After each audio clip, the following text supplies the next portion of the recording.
జగన్ గారు దువ్వాడ శ్రీనివాసరావుని పార్టీ నుంచి సస్పెండ్ చేయడం జరిగింది. సో నిజంగా వైసీపీ అభిమానులకి మంచి రోజులు వచ్చినాయి అనుకోవాలి. ఎందుకంటే ఈ మీడియా ఛానల్ అన్నీ జగన్ గారికి ముత్తుకొని చెబుతున్నారు. అయ్యా ఇట్లాంటి వాళ్ళని పార్టీని సస్పెండ్ చేయండి తక్షణమే, అసలు పార్టీ ఆఫీసర్స్ దగ్గర కూడా వీళ్ళు రానివ్వద్దని చెప్పి జగన్ గారి అభిమానులు స్వయంగా చెప్పడం జరిగింది. సో జగన్ గారు ఎక్కడ వాళ్ళ మీద కేడర్ దెబ్బతిందన్న ఉద్దేశంతో వాళ్ళని సస్పెండ్ చేయకుండా సపోర్ట్ చేసుకుంటూ వచ్చేవాడు, మళ్ళీ వాళ్ళకి టికెట్లు ఇచ్చేవాడు. సో ఈరోజు కానీ చూస్తే దువ్వాడ శ్రీనివాసరావుని పార్టీని సస్పెండ్ చేయడం జరిగింది. సో మనందరికి తెలిసిన విషయం. ఒక దువ్వాడ శ్రీనివాసరావు కాదు, ఇంకా చాలామంది ఉన్నారు.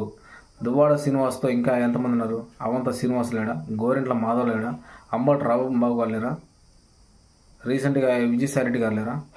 ఇలాంటి వారిని కూడా పార్టీని సస్పెండ్ చేస్తే జగన్ గారికి మంచి రోజులు వస్తాయి.